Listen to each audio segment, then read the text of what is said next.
Hi guys, welcome to one more mini vlog. Okay, ఈరోజు vlog ఏంటంటే మాకైతే order వచ్చిందండి 1 kg బూందీ లడ్డు చేయమనేసి.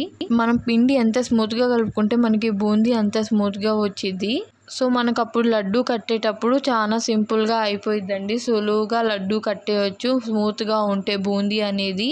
అందులో మీరు కొద్దిగా ఈ ఈటింగ్ సోడా అనేది యాడ్ చేయండి, చాలా బాగుంటుంది. ఇది డీమార్ట్లో దొరికింది, సూపర్ మార్కెట్లో కూడా దొరికింది. సో మనం ఇప్పుడైతే బూందీ అనేది తయారు చేసుకొని పక్కన పెట్టుకోవాలి. ఇక్కడ మీకు సన్న బూందీ కావాలంటే మీరు సన్న బూందీ చేసుకుంటే లడ్డు అనేది సన్నగా ఉంటుందండి. ఒకవేళ లావు బూందీ వేసుకుంటే లడ్డు అనేది చాలా లావుగా ఉంటుంది. ఇక్కడ నేనైతే షుగర్ సిరప్ అనేది ప్రిపేర్ చేసుకుంటున్నానండి. ఆ తర్వాత ఆ సిరప్ అనేది మనం ఆ లడ్డూలో వేయాలి. ఆ సిరప్ అనేది మనం బూందీలో వేసుకొని తర్వాత లడ్డు కట్టాలండి. వేడిగా ఉన్నప్పుడే కట్టాలి లడ్డు అనేది. చల్లగా అయితే మనకి లడ్డు కట్టడం రాదు. అండ్ మీలో ఎంతమందికి లడ్డు అంటే ఇష్టమో నాకు కామెంట్ చేసి చెప్పండి.